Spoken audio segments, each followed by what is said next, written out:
Okay, good morning. I'd like to officially call our second interim meeting of the House and Senate Committee on Licensing and Occupations to order. Let's start with an approval of minutes from the June 20th meeting.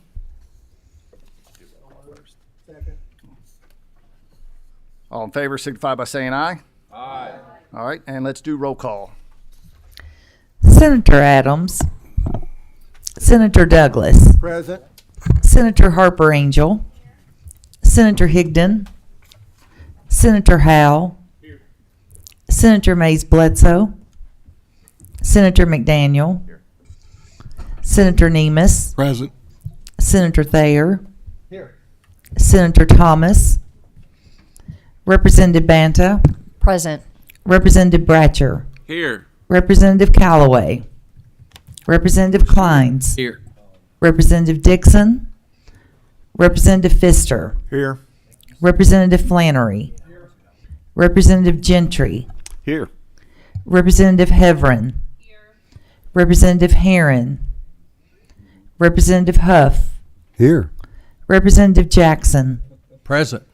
Representative Kulkarni, Representative Meredith, Representative Neighbors, Here. Representative Palumbo, Representative Pratt, Here. Representative Smith, Representative Timoney, Co-Chair Schickel, Present. Chairman Cook. Okay, we have a quorum, duly constituted to do business.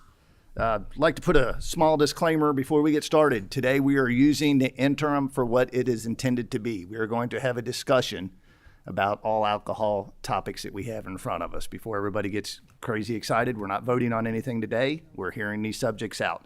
So that being said, let's start with RTDs.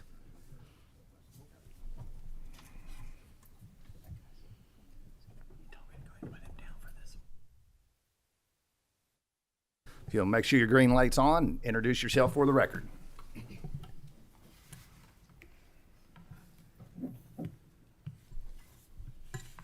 Go ahead. Shannon Stiglitz, Senior Vice President of Government Affairs for the Kentucky Retail Federation. Andy Deloney, Senior Vice President and Head of State Public Policy for the Distilled Spirits Council of the United States, or DISCUS. And Chris Nolan, Legislative Consultant with the Kentucky Distillers Association. Welcome, the floor is yours.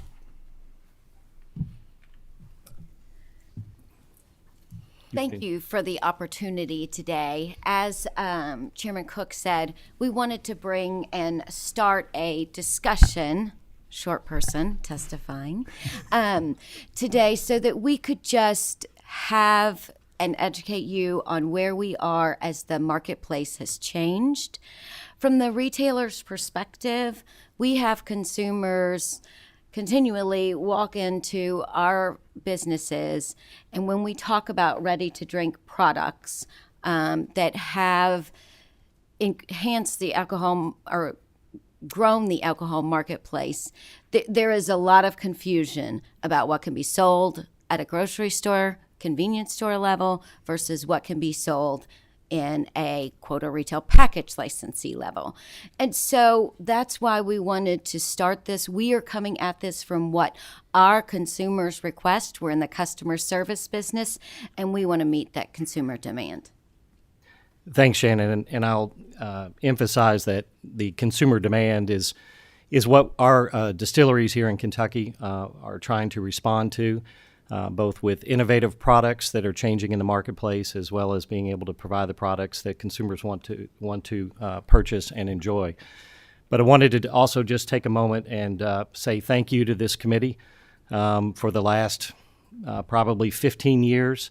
You all have been doing tremendous work on behalf of the Kentucky distillers around the state, as well as the Kentucky Bourbon Trail, and allowing us to grow the marketplace, to grow tourism for Kentucky. And that has been extremely important, and a big thank you to this committee especially, who's seen all those laws and regulations change over the last decade or so. And this is just another evolution of our business, and we're trying to respond to that consumer demand and trying to put innovative products out into the marketplace. So that's the conversation we're going to have today, and appreciate your all's time. Thank you, Shannon and Chris, and thank you again, Mr. Chairman, and echo all those comments. And to sort of level set here on what we are talking about versus what we are not talking about, what we are talking about here are known as spirits-based RTDs, ready-to-drink products. What they are low alcohol by volume products, typically 14% alcohol by volume or less. Typically, they are sold and served in a single serving container, whether that is a can. Most of them are in cans. Some of them certainly are in bottles, but most of them are in cans, made with malt-based, a sugar base, a wine base, or a spirit based, and they are in tremendous demand by consumers today. That was particularly highlighted with the pandemic when consumers were looking for a ready-made drink in a can that didn't require them to do a lot of mixing and things like that. But they are in tremendous demand by consumers today. And what we're not talking about full-proof, high alcohol products like a flavored vodka or a flavored whiskey in a 750 milliliter or a handle, a 1.75 liter. We're not talking about the 1.75 liter bottle of a pre-mixed margarita at 20% alcohol by volume. Again, what we're talking about are products typically that are in a single serve container, low alcohol by volume. And I want to invite the committee after the hearing today to step next door in room 169. We have a sampling of all these products we're going to talk about today so you can see what they are and what they are not. So I encourage you to just take 2 minutes and stick your head in the room next door, and you can see these products that are being sold in Kentucky today. But as I've sat at this table for years and talked to policymakers about the bourbon industry and distilled spirits industry, what I've said time and time again and what we believe time and time again is that alcohol is alcohol. And we want to make that point very early in this presentation and continue to hit on it. And what we believe as the Kentucky Distillers Association is that we have always strived for horizontal parity and vertical parity. And when I say horizontal parity, it is what we think what is good for a small craft startup distillery is good for a large distillery that is producing millions of cases. And vertical parity is that what privileges one should have, the other should have. And that you should not punish a small distillery that grows up to become a big distillery and loses their privileges just because they got big. So we believe in vertical parity as well as horizontal parity, which is alcohol, that the same equivalence of a 12-ounce can of beer is equivalent to a 5-ounce glass of wine that is equivalent to a 1.5 ounce pour of a spirit cocktail. And that, again, alcohol is alcohol. And Andy, would you like to expound upon that? Certainly, and it's not just an argument or view that is held by the Kentucky Distillers Association or the Distilled Spirits Council, but by the academic community, public policy makers at both the state and federal level, as well as private organizations such as the Academy of Nutrition and Dietetics, Alcohol, Tobacco, and Tax and Trade Bureau at the national level, the Centers for Disease Control, Mothers Against Drunk Driving, Substance Abuse and Mental Health Services Administration, the U.S. Department of Agriculture, National Highway Traffic Safety Administration. And what they all say is it's not about what type of alcohol, whether it is a malt-based or a spirit-based, it's how much have you had. So again, as you can see with that graphic on the screen, if you've had a 12-ounce beer or you've had a 5-ounce glass of wine or you've had a cocktail with 1.5 ounces of 80 proof spirit in it, you've had the same amount of alcohol. So a standard drink equivalent. Again, what all of these organizations, not just those of us in the industry, but all of those organizations and many others that I just named will tell you that it's about how much alcohol you have consumed. So now when we're talking specifically about, again, RTDs or ready-to-drink products, what are we talking about? So again, what you can see on the screen there is a graphic that shows whether it's a malt-based RTD product with 8% alcohol by volume and 12 ounces, a sugar-based seltzer, 8% alcohol by volume, 12 ounces, a wine-based spritzer, 12 ounces, 8% alcohol by volume, or a spirit-based product, 8% alcohol by volume of 12 ounces. It's the same amount of alcohol. And again, as Chris, or as he said just a few minutes ago, alcohol is alcohol here. So it doesn't make any sense from our perspective or from the consumer's perspective, and we'll talk about that more in just a moment. It doesn't make any sense from that perspective to say, okay, these products you can find in this store, but these other products you can only find in a certain set of stores.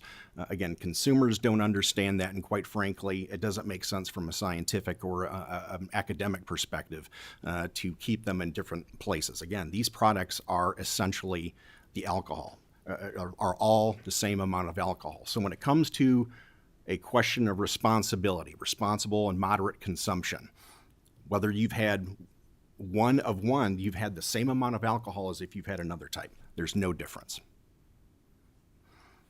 So what have other states done on this question? As of about 2 weeks ago, it was 31 states that have addressed this issue to essentially say these products, these spirit-based products, can be sold the same place that malt products can be sold. But that, as of 2 weeks ago, it's now 32. The Commonwealth of Pennsylvania, the governor just signed legislation, bipartisan legislation, that expands, significantly expands access to these products. And as you can see again on the map, if you want to call it that halo of states above the Commonwealth of Kentucky, all of those states allow these spirit-based RTDs in store and grocery and convenience stores. And I would point out, of the 32 states, that includes several control states. The majority of the control states allow spirit-based RTDs in grocery and convenience stores, and I just listed Pennsylvania a moment ago. And I just wanted to comment on this slide. I think that one of the things that we are retailers and expanding access to these products, what it's important to understand is that there is a subset of the consumer that it wants that convenience, that they just won't buy the product. And so when you look at the distillery industry or other products that consumers may get, what is important to understand is that, yes, they may buy that product in a grocery store, but if they want to try other versions of an RTD, they may go to the liquor store to get the ones where they can access them there. And so they're also often higher price points. And that's what research has showed across other expansion of alcohol sales. So. Thanks, Shannon. And in the business, we call that term channel access, which is what channel you can access these products. So that's one aspect to RTDs. And the second aspect to RTDs, especially here in Kentucky, is the tax rate. The tax rate on distilled spirits is 22 times higher than the tax rate on malt-based seltzers and wine-based seltzers. And you can see from this graphic here, the tax rate on a malt-based RTD is 8 cents a gallon. Same with the sugar and based RTDs. Wine-based spritzers are 50 cents a gallon, or the equivalent of 4.7 cents for a 12-ounce can, as you see in there. But spirits-based cocktails are taxed at a much, much higher rate at $1.92 per gallon. So in addition to creating parity in the channel access space on where these products can be purchased, we also ask that the General Assembly give consideration to the tax rate. And what we are proposing, kind of as a starting point, is somewhere around the 25 cents per gallon. That puts us in the middle of both wine and beer, not changing what wine and beer tax rates are, but simply just changing the spirits-based tax rate. And there is a statute currently on the books that says any spirits that is, I believe, 7% or less is taxed at 25%. So we would want to normalize that across all these products. And we touched on what consumers feel and what consumers are looking for. As you see there in the big circle, this was a survey that was conducted by Public Opinion Strategies nationwide in 2022, that was commissioned by the Distilled Spirits Council, asking registered voters whether they were consumers of these products or not. Their views on taxation, access, and other things with regard to spirit-based, ready-to-drink products. 86% of consumers, when asked the question, agree that spirits RTDs should be sold where beer, malt, and sugar RTDs. Again, if we're talking about products that have similar, in some cases even less alcohol than their malt equivalents, they should be sold in the same places. There's also a similar question that has a very similar number when it comes to the taxation. If it's got the same amount of alcohol or similar amounts of alcohol, they should be taxed roughly equivalently. But because there has been such demand for these types of products, of course, the marketplace is moving to meet that demand. Tremendous innovation over the last several years by both larger, well-established producers as well as small craft distilleries. But when it comes to the taxation piece that Chris just talked about, as well as the limited access that these products tend to have in a number of states still, a lot of small producers will tell you, boy, I would love to get into this game and make a ready-to-drink cocktail, but the high tax rate as well as the restricted access to the market makes it cost prohibitive. So in a number of states, such as Michigan, where I am from, when the state of Michigan, a control state, acted to increase access points for spirit-based RTDs, again, low proof, low alcohol volume, and reduce the taxes, a lot of small in-state producers got into the business of making an RTD, and with tremendous consumer demand, and very successfully so. So again, the consumers, they just don't, as Shannon said earlier, they don't understand, wait a second, if it's got the same amount of alcohol, why do I have to make 2 trips to get the product that is very similar? So this, if the General Assembly were to consider legislation that increases access points as well as reduces the taxation rate in a fairer way, that is something that would be very consistent with what consumers are saying. And that concludes our presentation. We're happy to answer questions now or after the next presenter. Well, thank you very much. And what we're going to do to keep with the flow, since we've already set this up, we're going to go ahead and let Whitney Fromeyer come forward and present a different angle on this issue.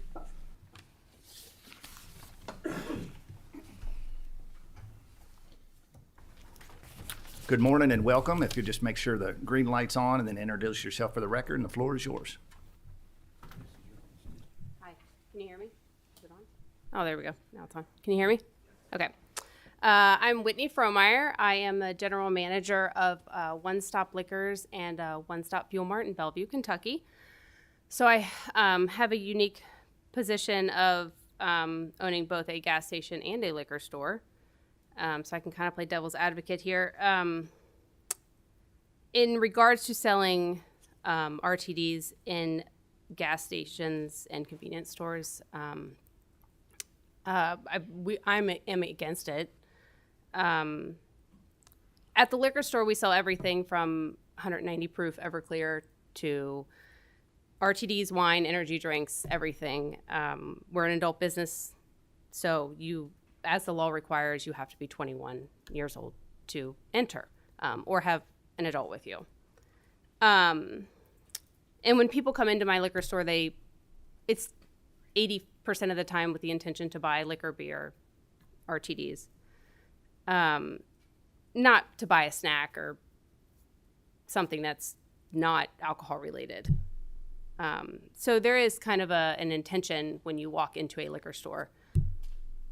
And also, with that being said, my employees are immediately on high alert, making sure that person, one, is over 21, watching for theft. They have a little bit more of a guard over that customer, as opposed to the gas station. So at the gas station, of course, we sell beer, White Claw, but our primary business is non-alcoholic drinks, snacks, candy, gum, coffee. And we are also open to anybody that walks through the door, whether or not that person's 12 years old or 30 years old, whatever, 21. So we do have a lot of kids that come in before or after school to buy gum. We have a high school very close to us. Gum, chips, pop, whatever.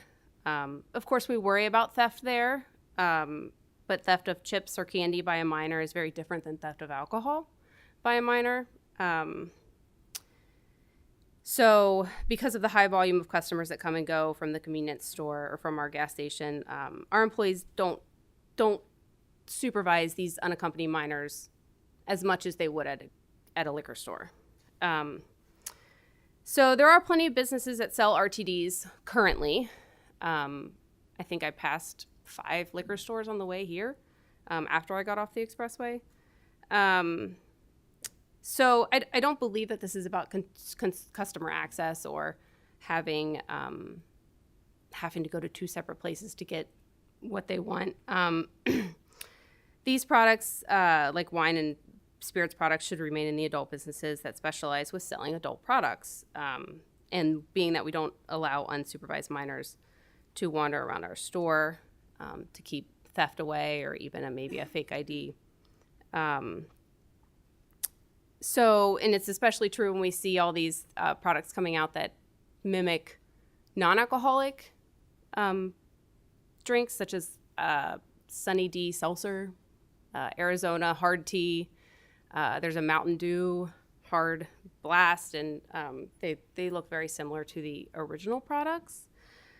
That's a whole nother subject. Anyway, but do we? I guess I wanted to show these a couple examples, if you will. So these are Chi-Chi's Margarita RTD. This is an RTD. This is wine-based. However, this one's 10%. This is 12.5%, and this one's 12.5%. I sell these at my store 2 for $2. So this is $1. Very cheap. I just want you guys to be aware that this is what they want. They want these inside of gas stations and convenience stores. I don't think it's an appropriate place to have inside of theirs. They're just a little too easy to steal, for one thing. They're probably would be appealing to my 4-year-old daughter who might think it's just pink lemonade. I think it's a little over the edge of what people are asking for. And what is a ready to drink? Aside from those, there's also these little shots out there that are these like lemon drop shots that might be less than 14% alcohol. A bottle of wine is like usually around 12.5% alcohol. So is that something that we're also talking about here? Because a bottle of wine is really ready to drink. You could take the cap off and drink it. So I wanted everybody to be aware that it's not just talking about these 8% spirit drinks that are very similar to a beer, or it might have the same alcohol to beer, but these little tiny bottles too.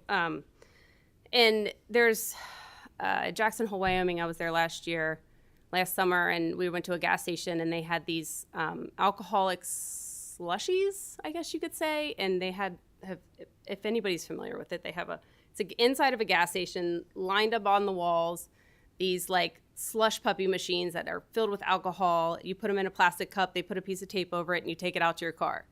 It's frozen, so slush puppies don't last long anyway. So how quickly is that supposed to be consumed if you're driving I can't even imagine that it would make it home without thawing out. But that's kind of what we're talking about here too, that might come even though we don't see it yet, even in liquor stores. Maybe there are some out there, but anyway. In closing, I just want to say that my concern isn't about an increased competition for my liquor store, because I do have a gas station too, so I win either way, but it's my concern's about allowing highly regulated wine and spirits in businesses that allow minors to roam unsupervised. I understand that other states allow this, but that doesn't mean that they've made the right decision. Thank you, Ms. Frohmeyer. We'll have our previous group come up, and if you want to, just stay right at the table, and Okay. we're gonna do some questions. Okay. All right, let's start with Senator Thayer. Chairman McDaniel, you're gonna go first. Gotcha. You know, and Mr. Chairman, I'm going to more make a statement and offer the opportunity if these guys would like to reply to what I say. You know, any time we get in the middle of these things, there are definitive winners and losers, right? And back Ms. Fromeyer out because she actually has both the winning and the losing side in the equation. But if you're somebody who is in the liquor store business, who's developed a business model based off of certain governmental regulations, who counts on their income in that particular business model, you guys come along with a new and an innovative product, knowing the existing statute is what it is, and you're now wanting to sell it through their model, but you want a wider distribution network. And so consequently, you want to go into grocery stores, which would then allow a wider distribution network so you can sell more of your product, thereby, though, necessarily harming the people who were in the legal space before you guys came into it. And there's always the difficulty in these alcohol issues when they're presented to us. So I want to hear you comment on why we should make a change to an existing statute under which hundreds, if not thousands, of Kentucky businesses have kind of risen up. And it's more the little guy in the space, right? Because Kroger's has their liquor store. It's always right next door to Kroger's. They're going to get it one way or the other. But ultimately, the potential disadvantage sits to smaller-based businesses. So why should we be interested in, and I want to talk, that's distribution side. I want to talk taxes in a quick second. Sure. Appreciate that question, Chair McDaniel. I think we question that whole premise that there are winners and losers in this situation. We are not saying that liquor stores cannot sell these products. We're just saying that convenience stores and grocery stores can as well. And we're not aware of any data that exists, and I correct me if I'm wrong, that shows that liquor store sales go down when RTDs are expanded into convenience stores and grocery stores. We think the whole product area increases for everybody, and that those that go into liquor stores still have access to the product, and that those that go to convenience stores still have access to the product. So we're not sure that there is data that says that liquor store sales go down just because you expand the marketplace. And that's where these products are being sold. So I encourage you to come next door after this committee and see all the different products that are being sold in convenience stores now. And it's actually those products that have fueled the sales in liquor stores of these products.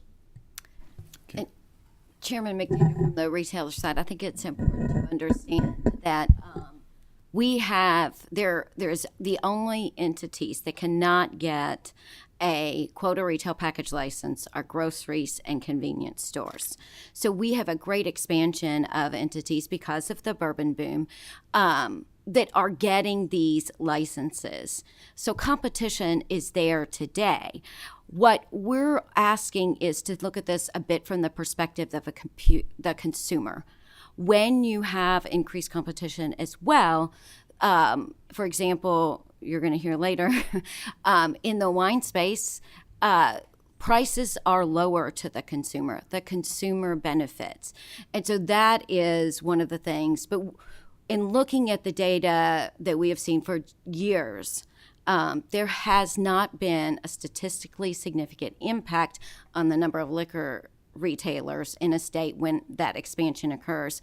And I would additionally argue that we've already had expansion, whether it's your florist, whether it's I was in my hair salon, they're selling wine and spirits and RTDs by the package. All of those things are happening today. The only entities are if you sell more than 10% staple groceries, excluding soda, candy, tobacco, and alcohol, or you sell gasoline and lubricant oil. That's it. That's the only two entities that are restricted. We are looking at this from the consumer perspective. We think that competition makes retailing better. And if I could respond to your question, it's a good question. Thank you for that.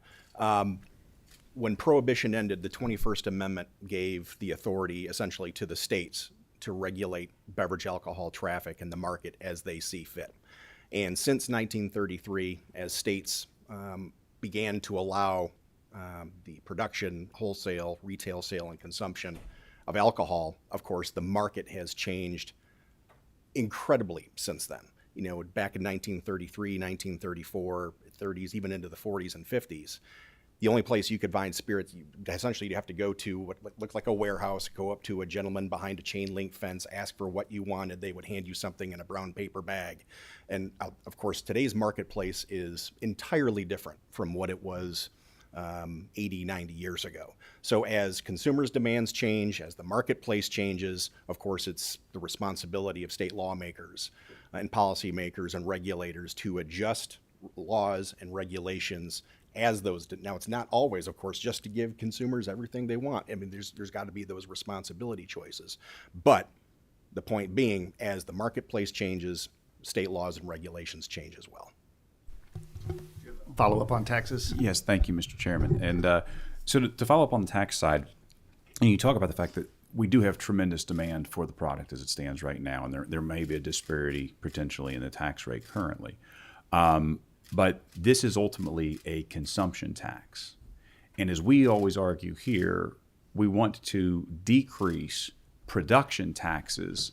And there's a talk about expansion or not of consumption taxes. I'm not particularly an advocate of expansion necessarily.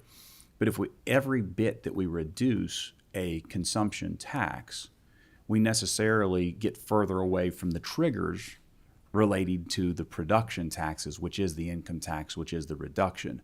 Talk for me about that balancing act and why we're justified to take this action, which will negatively impact the trigger action on the opposite.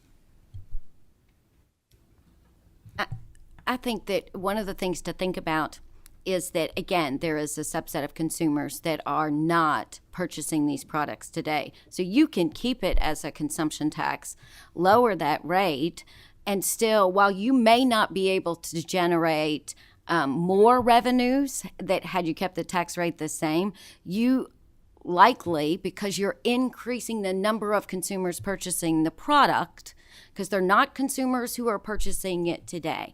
That's what so much research shows.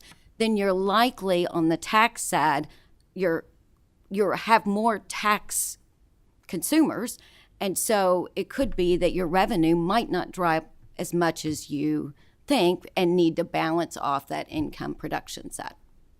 Very good. Thank you all very much. Mr. Chairman, thank you for the time. Yes, sir. Senator Thayer. Thank you, Mr. Chairman.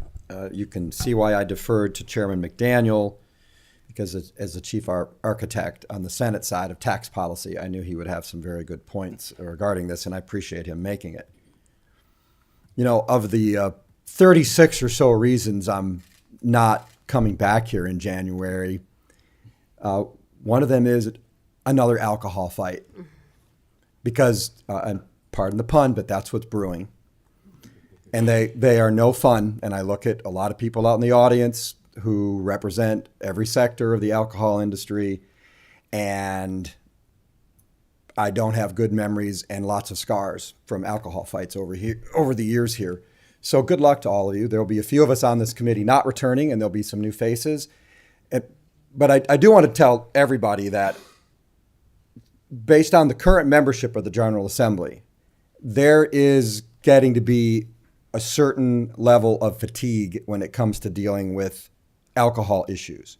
And we keep trying to warn various aspects of the industry that that's the case, but our admonitions are ignored. And so we've had some very difficult fights. So I don't know what the mood's going to be come January 7th.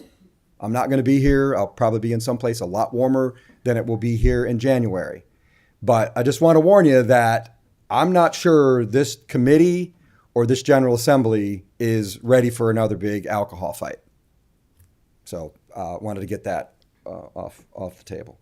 Secondly, and this is to a point that Chairman McDaniel made in his first question, there is a fairly significant established number of commerce channels and investments based on the current law, which allows for malt beverage RTDs. And I'm going to lay out the 800-pound gorilla in the room, and that's a little product called Fireball. I don't drink it myself. I have easy enough time setting my hair on fire without drinking Fireball, but there are a lot of people out there who do. And there's a company that has a fairly significant footprint here in Kentucky, Sazerac, and their Buffalo Trace Distillery right down the road. Here, they have a fairly significant manufacturing footprint in Owensboro where they make malt-based RTDs. And Chris, I know they're not a member of your organization. I wish they were. I wish both. I'm going to say this before I leave.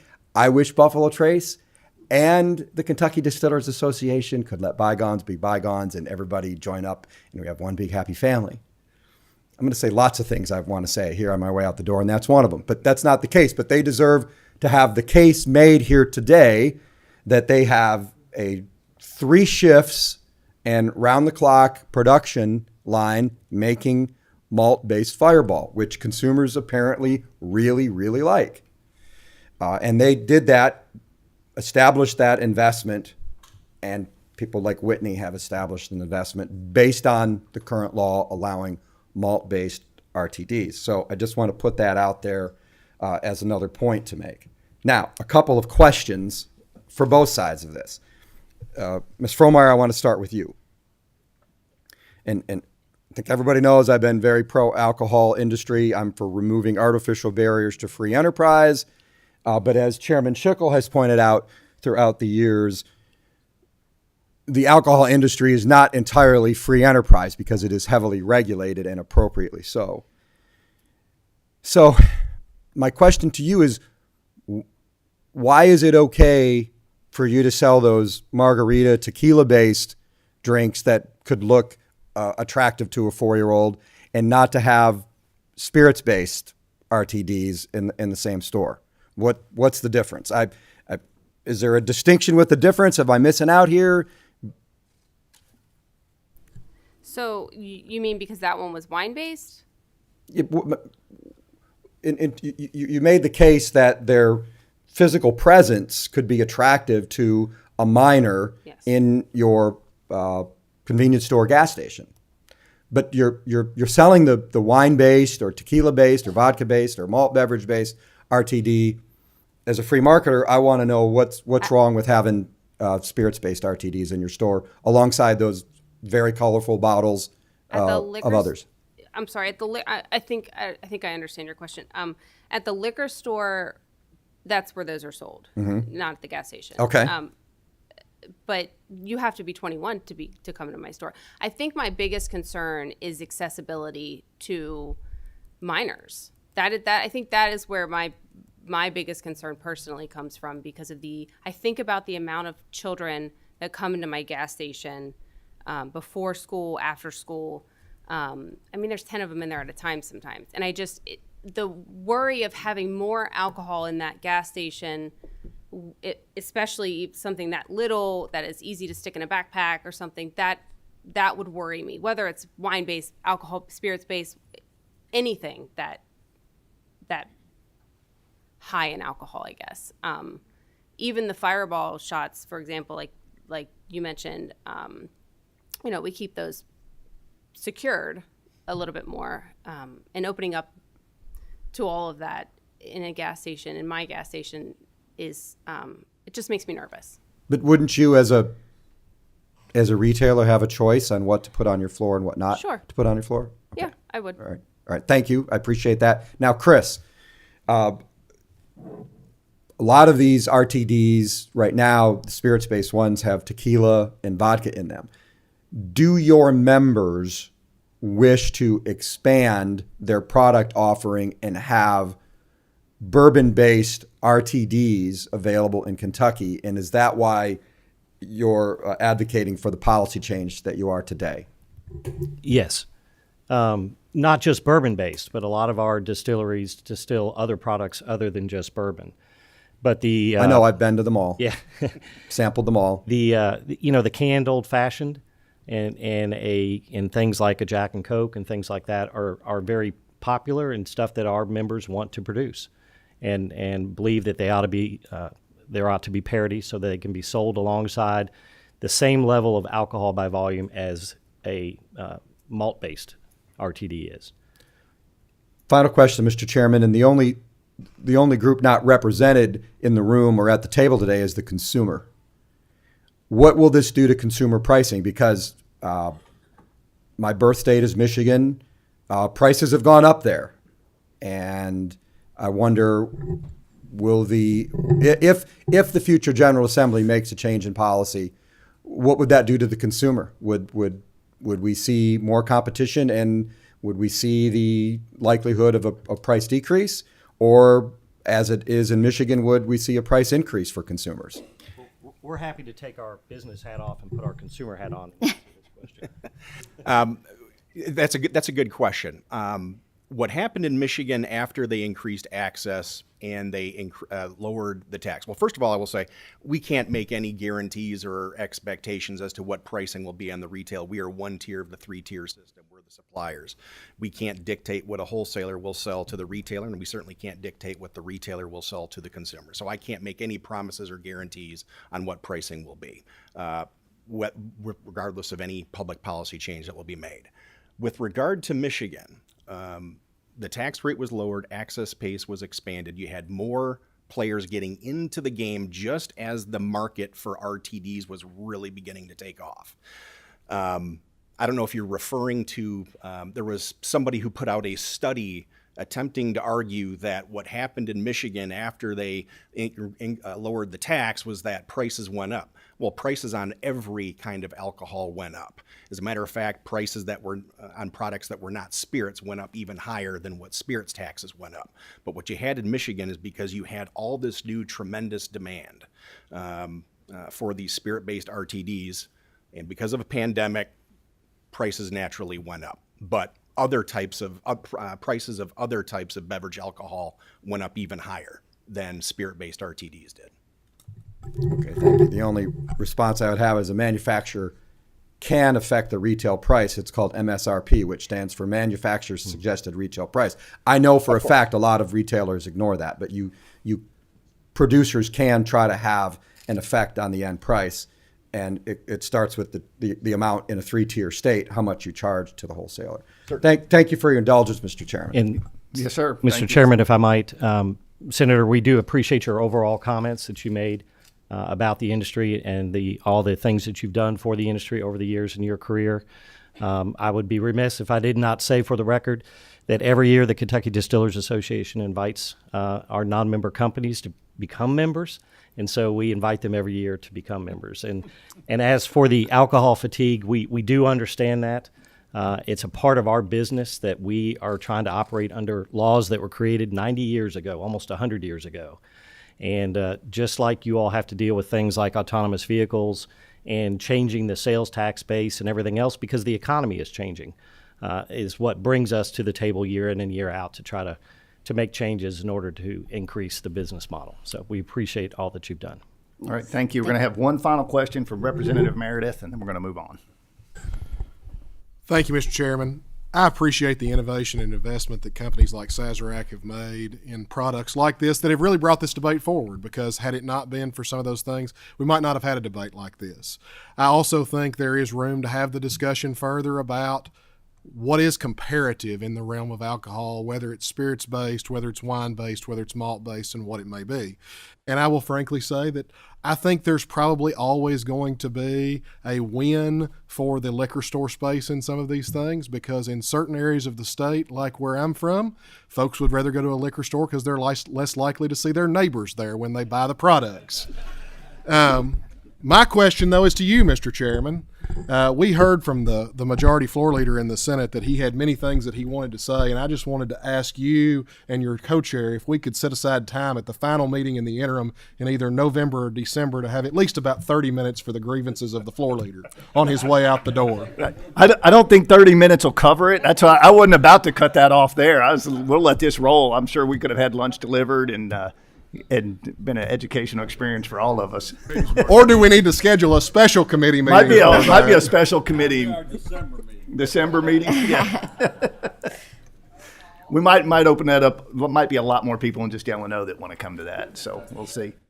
Thank you. That was a wonderful discussion. That was really great. Ms. Frohmeyer, I think if you would like to, in fairness, would you take your three products over to, is it 169?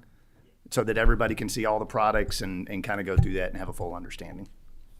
So thank you all for being here. Great discussion. Thank you for the opportunity. Thank you. Thanks. Okay, let's go to retail to restaurant. We have Scott Lindsay and David Danielson.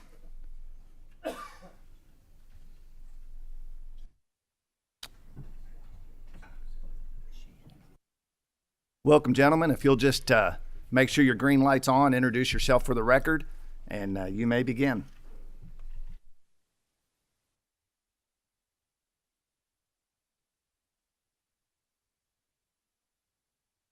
On, try again. Okay. Good morning, Chairman Koch, Chairman Schickel. My name's Scott Lindsay. I'm with Rafferty's Restaurants, and we would like the opportunity to talk to you today about the restaurant industry. As you well know, it's a vibrant industry with many tax dollars going through the state. We employ more than 200,000 Kentuckians, and meeting our customers' requests is a big, vital interest to our business, but product availability and the small size of restaurants don't always allow what we intend to do. Part of this is that in the past session, retail package stores are able to buy between each other in case they don't have enough product to accommodate their customers. And what we're trying to ask for is that we have that same opportunity, and this will be an incredibly rare opportunity because if we purchase from retail outlets instead of going through our distributors, we'll go through the three-tier system. It'll actually be much less of a profit margin. But in a lot of these situations where sometimes even some of our distributors can't deliver, sometimes now even 2 weeks because of labor issues, we find ourselves running out of product or maybe product that a certain guest wants. And a lot of our restaurants of our members of the association lie along the Bourbon Trail. Bourbon, of course, is our signature spirit. So if we want to be able to accommodate those guests that come through, and some of them might pick out a certain brand, for instance, we have a member in Lexington that's not far from the horse park that can't get enough Blantons in to cover themselves. Now, would they want to spend more instead of going through the distributor? No, that's not the intent. The intent is if they go through it, can they go to Liquor Barn and buy a bottle of Blantons to serve?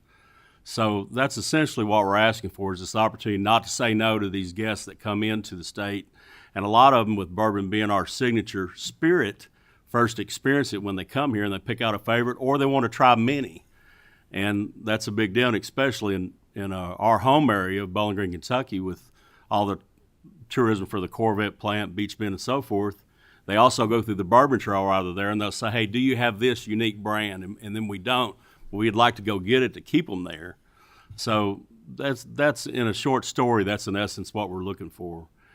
And my counterpart, David, has a lot more to add as well, but that's kind of the premise of why we're here. Good morning. My name is David Danielson. I am the owner and chef of a restaurant, Atta, in Louisville, Kentucky. And so one of the reasons, we're here today and how the situation has changed, as we all know, in the last 10 years, the landscape in the bourbon industry has really exploded. With allocations, with collectors, with everybody seeking to find these brands, what was once readily available to us several years ago now is nearly impossible for us to get. On the other side of it, as a small independent restaurateur, a lot of the distributorships are asking for major purchases or purchasing of various brands to be able to have access to an allocated bottle, which is what everybody wants. I have a very unique kind of take on this. I spent 12 years as the executive chef at Churchill Downs, working for one of the largest food service operations. Then I spent 2 years working for an actual distillery just south of Bardstown before I purchased this independent restaurant. So, for me, I understand all the steps of this. And, like I say, what we're seeing here is, for us, we have guests coming to the city. We have guests coming to the Commonwealth. Hundreds of thousands of people are flocking here for this experience. My personal restaurant, I am not downtown. I am several miles outside of the downtown area in an 85-person independent restaurant. But today, about 39% of my guests are from out of the state. When they come here, let's be realistic. Everybody's coming here for the Bourbon Trail to see this. They see Kentucky as the Willy Wonka of bourbon, and everyone wants to walk in and have this magical experience. for us as independents, it's nearly impossible to be able to get that and provide that. And so we're not looking to do this on a large scale, but for that rare bottle or for that thing that we run out of in the middle of the week, when we have a great week, we're getting ready to come into September. Hundreds of thousands of people are coming for Bourbon Month, for Bourbon and Beyond, all these things. For us, it's very difficult to maintain those levels of inventory. And what we're trying to do here is not only enhance our restaurants, but continue to promote tourism to the Commonwealth for all the people who are coming here to experience one of our great products. Thank you. And I'll even give another example. It's not just bourbon. And this was actually in my district. They had a local restaurant and they had a tour bus show up, and it was a group of people from Pennsylvania, and they wanted Yingling. Well, small restaurant is not going to have that much Yingling, so they wanted to be they want the ability on a very, very limited basis to say, and not that any alcohol is an emergency, but they just want to, hey, can we run downtown, hit the liquor store, and come back with 2 cases of Yingling or that bottle of Blanton's, whatever it might be, to service a customer. And just like you said, it's a big tourism deal, and I think this is something we can really look at and talk about on a limited basis. Well, thank you, Chairman. And to your point, to give you another example of what's happened here, 10 years ago, there were 16, 17 distilleries here in the state. Now we have, it seems like every week, a new one opening up. As a small craft distiller, which I used to be part of, getting to market, you're not necessarily going through some of the larger distilleries. As those people are trying to get their products out, they're going with smaller distributors. So, for example, as an independent restaurant, if I see a brand out there that I want to get, but I don't currently do business with them, Heidelberg is someone that sells mostly beer, but we use them to distribute our product. It's very difficult for an independent to go out and bring a whole nother supplier in to be able to have access to one brand, where you're not going to sell a ton of it, but to be able to go out to a liquor store, buy that bottle, and be able to have it on your shelf to provide that experience is invaluable to supporting not only the restaurants, but the small distributors who are trying to get to market. We have one question from Representative Jackson.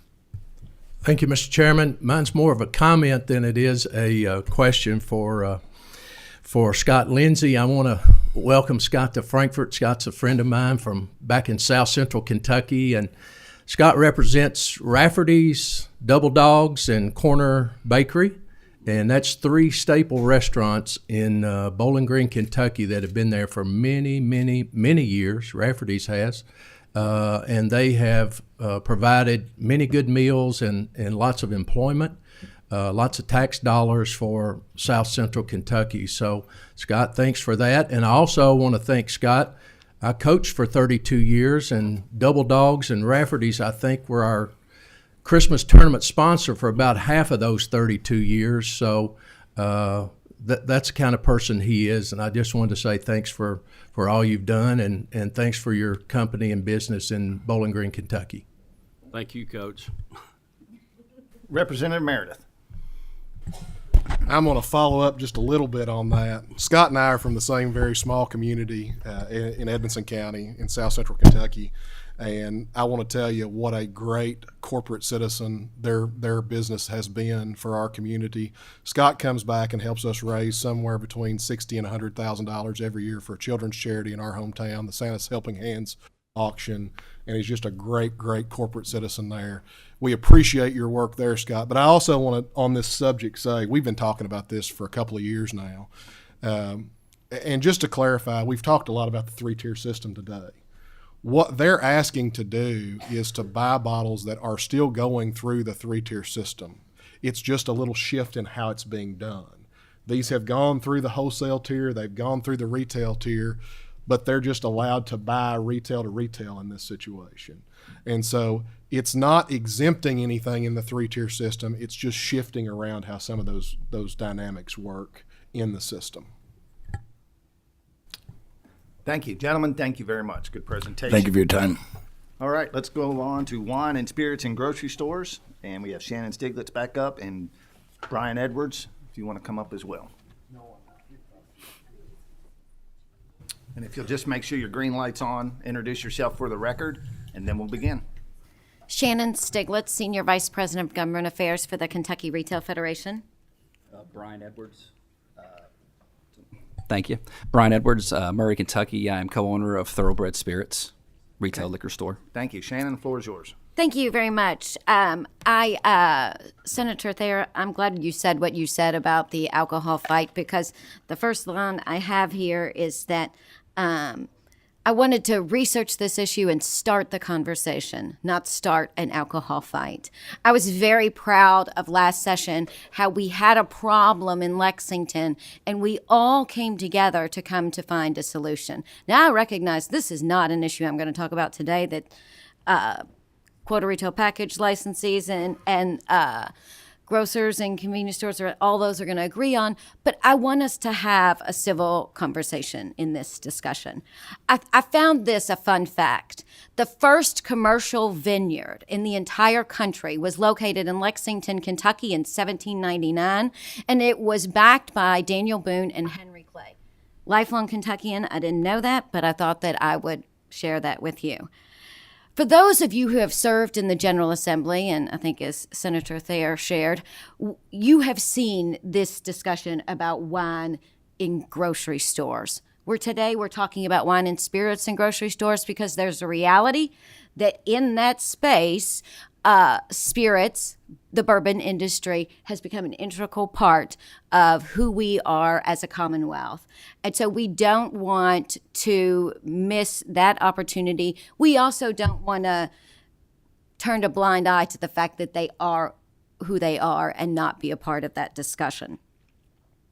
And so we haven't had this conversation in a number of years, and our goal today is to start it, to educate you and talk about where we are in alcohol modernization in Kentucky.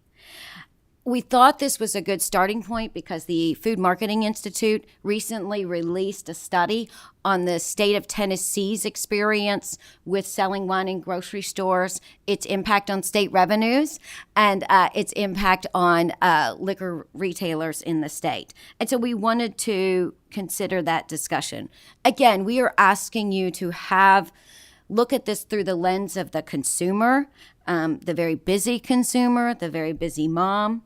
And so, again, we just want to acknowledge that it's a conversation. But before we discuss the Tennessee results, I thought that we would talk about the current state of alcohol retailing in Kentucky.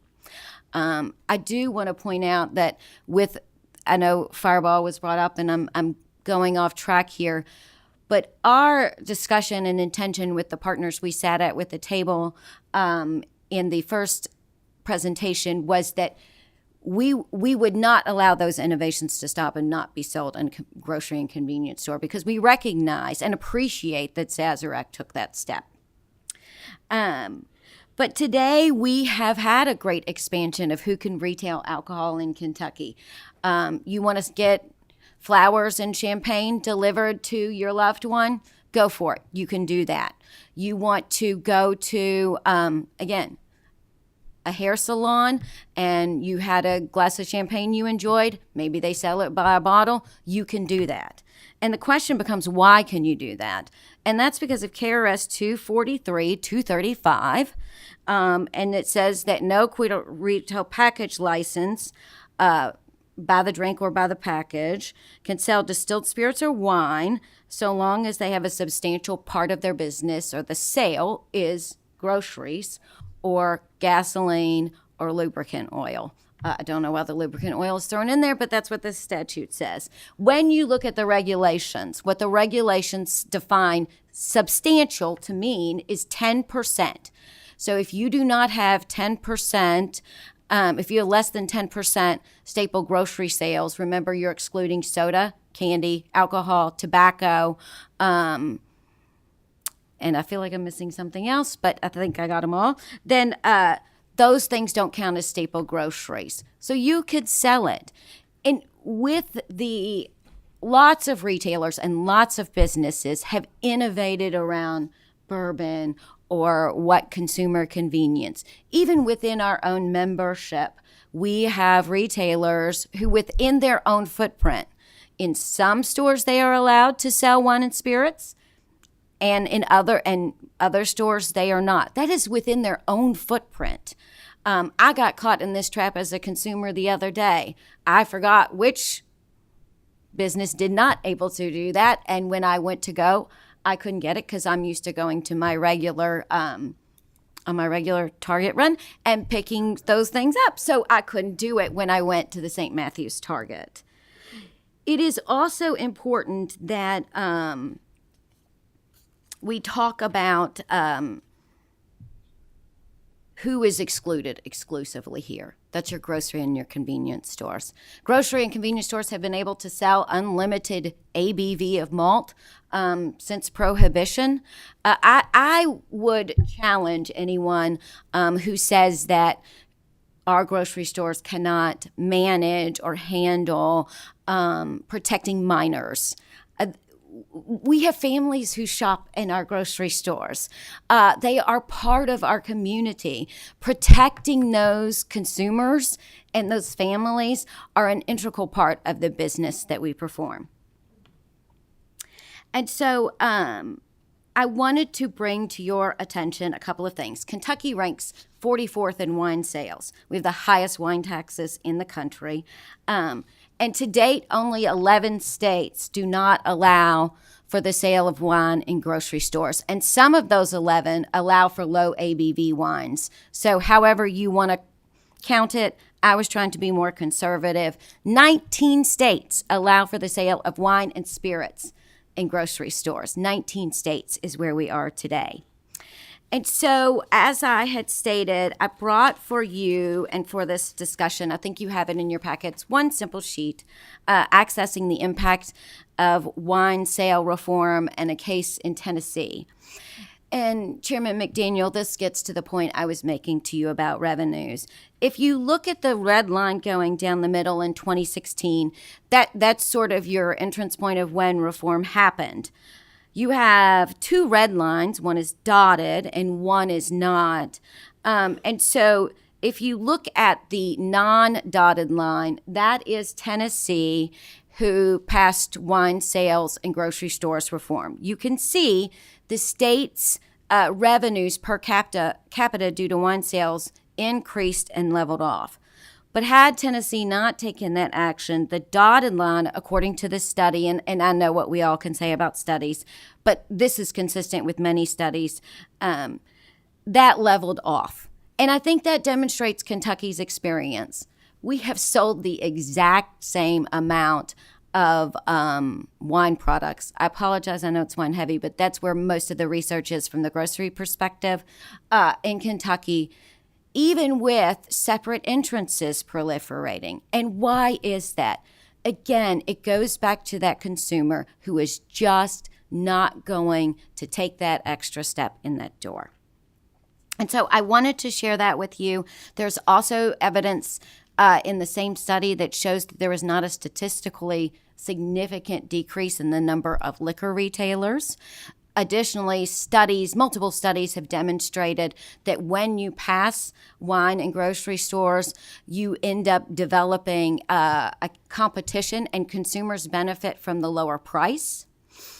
And so also, liquor retailers will benefit in the sense that consumers will go to a higher price point. These are consumers that nobody is getting today. Maybe you could argue they're in the malt space, but traditionally on wine and spirits, they are not there. As Gay Dwyer would say, this is wine that never was sold. This is unsold wine. So I just want to conclude that, independent groceries are a vital part of our communities, and grocery is a vital part of our community. And so I know that we're asking you to look at different businesses. We don't see this as being harmful to any one sector of the industry, but I would ask you to consider that the grocery industry is a tough business. It's low margin, very low margin. And so if you're an independent grocer and you have the ability to have a mix of products where some of those products are higher margins, you get the benefit of being able to sustain the grocery side of the business and stay in your community. Kansas is a state just like Kentucky. They can only sell malt beverages in grocery and convenience stores. From 2008 until 2018, they have a rule institute that just studies grocery. They lost 100 grocery stores. So there is benefits. This is increasing competition. This is capitalism. And so we're just asking for you to consider those perspectives as we start the conversation. Thank you very much, Chairman. Yes, thank you. I appreciate the opportunity to put a different perspective on this. As a father of a 8 and 11-year-old, these things, and a retail liquor store owner, these are very important issues with me. Mostly important because Washington went this route about 10 years ago, and they had an epidemic on their hands of theft between 12 and 17-year-olds. In fact, they interviewed these kids, and the one kid said, the easiest place to steal from is a grocery store because nobody pays attention to me. And this is where we take pride in our industry because we know our customers, we know who they are, we see them, we're trained to that, and you got to be 21. The golden rule here is 21. There's bars there. That's why we have regulations. That's why we have a job to protect the consumer. But I'll get into it. Kentucky's retail package system, it works. What we've been doing, it may be different, but it's working. And we are meeting consumer demand as long as we can get supply. I mean, obviously it's doing a good job because we're sitting and waiting on product half the time anyways. Kentucky, it ensures that large national grocery chains don't have a competitive advantage over small Kentucky packages because they have millions of other products to make their profits off of while selling alcohol at or near cost. Some states that allow these products inside grocery stores have adopted minimum markup laws to prevent this unfair advantage, but Kentucky does not. In 2014, the Sixth Circuit Court of Appeals affirmed that Kentucky's system has public protection benefits and does not infringe on the rights of the grocers or gas stations. In response to the lawsuit filed by Kentucky grocers, the court stated that persons of temperance cannot avoid grocery stores and gas stations, and these are community gathering businesses. They also agreed that minors are more likely to work in grocery stores and gas stations than any other retail businesses. These aren't the same things as milk and bread. You got to be 21 to buy these things for a reason. Policymakers in Washington State have stated that they wish that they would require grocery stores to have a separate area of alcohol where kids could not enter and all purchases were made. They wish they had adopted the Kentucky model. That's my perspective. We have all heard that shoplifting has been devastating for many retailers, including grocery stores. Kentucky retail package stores do not allow minors, and we have not experienced any big theft issues because we have boots on the ground, is what I like to say it. We have eyes as soon as you walk in that store. A survey by the National Retail Federation estimated a loss of $40 billion in 2022 due to outside theft and another $32 billion from employee theft. Target executives said they expected annual profits in 2023 to decline by $500 million due to theft. So do we really want to add alcohol to the fire? And an expansion of self-scan lanes leads to another big concern. Now this thing called skip scanning, it's pretty much when you swipe one thing for another, backdoor it. It just makes it real easy and you don't have to check an ID. Last point I want to make is, what is a grocery store? Is it a certain size footprint where a large chain groceries will have the privilege, but a small mom and pop grocery store will not? Is it a local dollar store? Is it gas stations that sell staple groceries? Although also, yeah, in regard to the Tennessee survey, I just spoke to one of my colleagues who owns a local store in Memphis, and he would beg to differ on how wine and grocery stores has affected their business. And we could conduct our own survey and probably come out with different terms. But our system's not broken. I'm a big believer, if it ain't broke, don't fix it. All tiers are thriving right now. We're all doing well. But I greatly appreciate y'all's time and consideration, but this is a big issue for me, especially when it comes to our children. And then also, for our businesses, this is a model that we've adapted. I'm 11 years old, as our stores are, and I adopted it off of our current model, and it works. So I appreciate y'all's time. Senator Howe. Thank you, Mr. Chairman. I have a couple of questions, if I may. Yes, sir. Ms. Stiglitz, you talked a lot about the Tennessee model in this, and we get in trouble with doing part and parcel on a lot of things. Tennessee also has, I believe, overall the highest tax rate for alcohol in the country. Are you just advocating that we tax all alcohol in Kentucky like they do at Tennessee at Tennessee's rate? No, what I'm saying is that, again, these were products that were never sold. And as I stated, Kentucky by far has the highest wine taxes of any state in the country. And I think from the previous, you can look at spirits that way as well. And I understand what you're saying. Tennessee has a lot more sales taxes. They have a state tax, they have a local tax. They do, and if something works, then we have to integrate all of it if we're going to make it work for us the way Tennessee makes it work.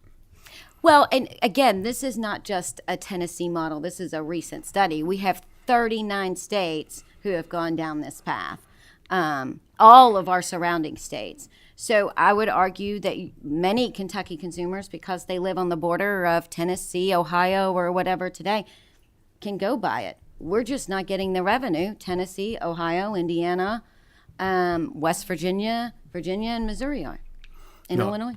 Unlike a lot of people in the room, I have lived in Tennessee for a significant portion of my life and live next to it now. And what we see is people coming from Tennessee to Kentucky to buy because it's cheaper than buying in Tennessee. So I just wondered. You also mentioned the ease of purchasing. Some people, if they have to go to a liquor store as well, that's too difficult and they just won't make that effort. Maybe it's different.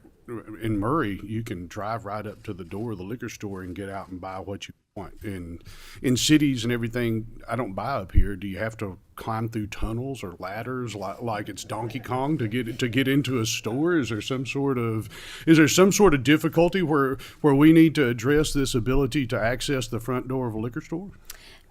Thank you, Senator Howe. Of course, I appreciate the jest. We're not talking about that. We're talking about a consumer who they're going to make a pasta that requires a bottle of wine to be included, and making a second stop for that person isn't going to be fruitful. I understand the convenience. I'm just kind of, in all seriousness, I had to have a little fun with you. But in all seriousness, I appreciate that. And I'm used to it. You would do it back to me. In all seriousness, though, from a public policy standpoint, with a system that was set up to work a certain way, we go to tinkering with it. You know, any one thing we do, and this is something we all have to guard against as policymakers, is maybe in a vacuum, that one thing that we're looking at doing doesn't really have that much of an impact. But when you view it in a global impact with kind of a death by 1,000 paper cuts type of model, maybe that's something we've got to look at from a policy standpoint to see if this is really important enough for us to do. And Mr. Chairman, if I had one comment, I want to follow my friends from the Warren County area. Brian's good to see you here. Talking about good community citizens, he's led the charge of raised over $250,000 for our parks and is a good community citizen.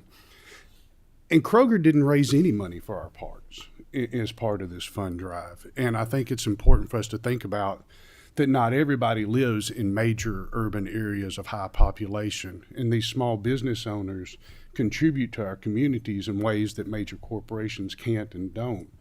And we've seen in some of our smaller towns kind of the Walmart effect, where we don't have hardware stores and everything else, and the small businesses that owners that contributed and supported our community. And I think we need to not discount that as we go through this process as well. Thank you, Mr. Chairman. Thank y'all. Representative Smith. Well, thank you, Mr. Chairman. And Mr. Edwards, I want to tell you I appreciate you doing business in Kentucky. And I've been, as a previous business owner, I know the ups and downs of covering all of the expenses, taxes, overhead, employment. When you started your business, did you not have to go through a license application? Yeah, we had to go through all sorts of things. Premises had to be ready, blueprints. When I heard this discussed years ago, and maybe even challenged the Supreme Court, on consumer letting all stores, groceries, and everybody sell liquor. I mean, it's been discussed before. The ones that went through all the hoops that you went through, and the struggles to get licensed and protecting those licenses. Is your asset not your license? In some cities it may be. Some counties it depends on the amount in the quota system. From the data showing, they're not showing as much value as they used to. But yes, my business interest was based off of that model. In my area, when they voted it illegal, and Mr. Chairman, I'm not well versed in this, but I thought that it was given out by the population, maybe 3 licenses for certain, 4 licenses for population. So it puts a value on the license. So if we opened it up to all your grocery stores, C-stores, to start selling liquor, would that not affect your asset? Yeah, absolutely. And that's okay, that was my point. The quota system was, I think, put in place probably 6 or 7 years ago to put the cap on there. But we also passed legislation last year that gives the cities the ability to expand on those quotas based off of. And I believe in this last piece of legislation or last session that we opened it up for Publix to come into Kentucky, so we expanded some of the license so we could try to attract business into Kentucky. So is that a better form of our legislative duties, is to do it by economic development, looking at it as a larger picture than just opening it up, floodgates for everybody to sell? And I'm talking to you as a business owner, not against the distributors, anything like that, or wholesalers, but as a business owner in Kentucky where you put your investment, is it better for the legislators to look at it as piece by piece like we did Publix? Is that a better form of government for you? Absolutely. But also, in the Tennessee wine case, I think is what you're referring to, where on the expansion and putting in the stores and stuff, what they reiterated as well was you still have the duty to protect the consumer. And that's also where those licenses and those quota licenses help, because access, there is a correlation with access to crime and drunkenness. And that's where I think that's kind of what you're referring to. Yes, the quota system absolutely is a value in areas where there's not enough. I really wasn't getting that deep, but I appreciate you making the statement. My point is that we have people in our state that has made investments based upon our system and based upon the receiving license. Yes, and people are buying them based off of those licenses, correct. Yeah. So anyway, Mr. Chairman, that's the point that I want to make, and also the point that we have, even though I am for free enterprise, for competition, I have no problems with that, but I think also that we need to be aware of who we're affecting when we do that, the investments that's already out there that is selling our wholesalers. You're selling their product. As long as I can get it. Yeah, and so because it did catch me, and I'll make this as my last statement. I was one of those that was kind of surprised when I walked into a C-store and seen Fireballs. I mean, I wasn't ready for that, but I didn't know I was probably part of it. And didn't realize it, but I mean, it did kind of surprise me when I seen it, but it didn't offend me. No. But I did see those shots when I walked in the door next to the beer stacks in our C-stores. So there's arguments all, in different areas of this. But again, I appreciate your investment in our state. Thank you. Senator Thomas. Thank you, Chairman Cook. And Ms. Stiggs, I'm going to start with you because I'm glad you had this conversation. I remember when I was raising my 3 children. They're all grown now, my daughter and 2 sons. And now as a grandfather, I spend a lot of time with my 2 granddaughters and grandson, ages 14 to 8. And I never quite understood why when I took my children or when I take my grandchildren to the pharmacy to buy whatever sundries, and we go past the Band-Aid section and the hair section. And then we go past the liquor section, and there's beer and wine and spirits. And they see all that as we're in the medicine store, the pharmacy store. But that was always prohibited when we went to the grocery store. And that just never made a whole lot of sense to me. And it doesn't make any sense to me today. Let me be clear. I am definitely for free enterprise. I'm a capitalist too. And I don't see anything wrong with competition when it comes to selling alcohol.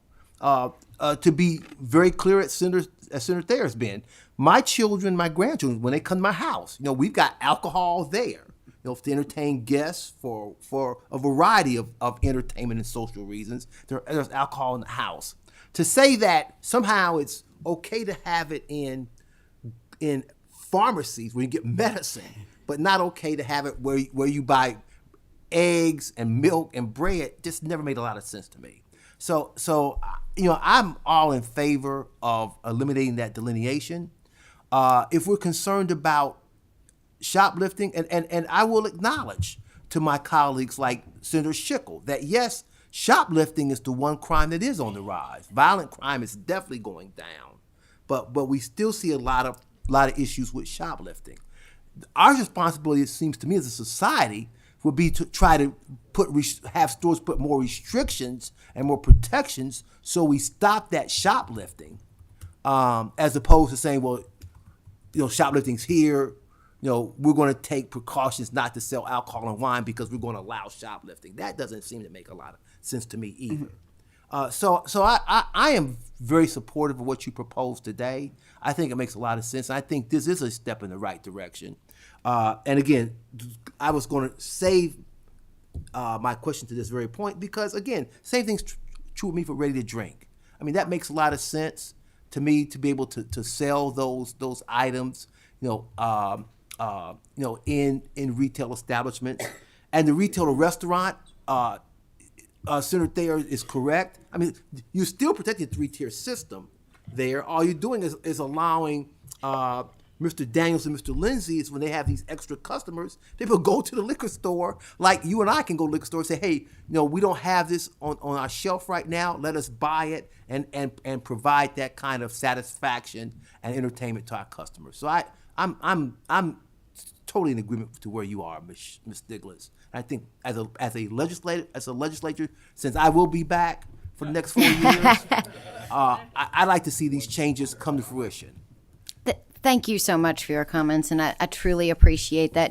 You're correct. The pharmacies are allowed since Prohibition in Kentucky to sell beer, wine, and spirits. They have a specific exemption.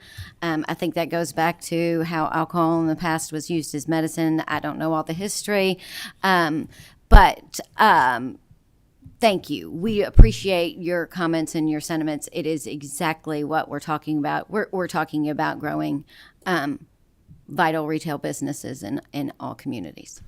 Senator Thayer, thank you, Mr. Chairman. I'd just like to respond to Senator Thomas's comments and say, I feel smitten. You might have to come back then. I'm just saying. That's Representative Cole Carney. Thank you, Chairman. Thank you all for presenting. I had a question. Is there any independent or objective study where we could get the data on, for instance, the impact of expanding the ability to sell alcohol in grocery stores? You mentioned theft, Mr. Edwards, so I'm curious to see in the states, and I think you said it was 19 states that had this. 19 states allow wine and spirits in grocery stores. 39 allow wine only and beer.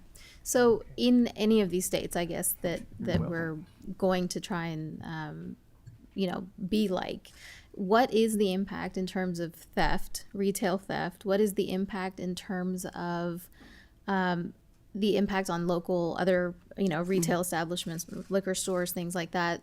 What happened right after, if there was like an initial increase in certain things, if there was a decrease, if there was a dip, is there a plateau? I'm assuming there's a mountain of data that we have, because this is not a new issue. Right. It's not a new issue here either. And so I would be curious to get objective information in terms of how this has actually impacted the local economy and local businesses.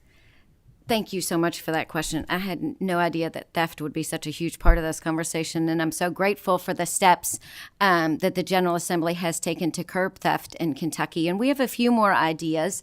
So I'm glad to know I have all these counterparts behind me who are willing to step up in this conversation and advocate for curbing theft. Theft is a problem that has come up numerous times, and I think we've discussed it. It is because those products are so easy to be sold. Now, you want to know what the most stolen item is? Prescription medicines, cosmetics. It's not alcohol. And so that is, if we're going to talk about theft, let's talk about the real realities of theft and how it impacts those consumers and how it impacts our businesses. And so, as far as there are lots of studies, I think the difference and distinction of he's going to have studies that say something, I'm going to have studies, but there are mountains of studies. There's a Mississippi State study. It is a great study. And what it talks about is you have to have an easy entrant to marketplace. Grocers are going to sell those lower price bottles of wine. He's going to sell the expensive ones. But right now, he's not selling any of those to that consumer. He just isn't. And that research has continued to be demonstrated throughout studies, whether it's out of Cornell University, whether it's out of, again, Mississippi State. There are lots of studies. A lot of them are industry-based. I won't deny that. That's sort of hard to get away from, even some of the university ones, but I'm more than willing to share that. Okay, one final question from Representative Meredith. Thank you, Mr. Chairman. Mine's really a response to Senator Thomas. Now, Senator Howell and I have been over here debating who drinks wine with their eggs, but we've been trying to figure that one out. But Ms. Stiglitz, you mentioned that since Prohibition, pharmacies have been able to sell alcohol in Kentucky. That's a little bit untrue. Was I wrong? During Prohibition, Yes, pharmacies were able to sell alcohol. And so that is the distinction of why we have liquor, beer, and spirits in pharmacies, is because during Prohibition, they were the only legal outlet for prescription alcohol. Yeah. And so thereby the history of why we have liquor in pharmacies. I'm sorry I was not clear on that. You are right. Thank you, Representative Meredith. And Thank you, we would Representative keep it Meredith, for way. that. Thank you all. We had very much appreciate you coming all the way up here from Murray. Everybody that came up today, we had Fatigue. a great discussion. I think the most important thing we learned today is that Senator Howell's from Tennessee, which we've long suspected. He showed some of that Tennessee side today. Appreciate everybody being up here today, and meeting's adjourned.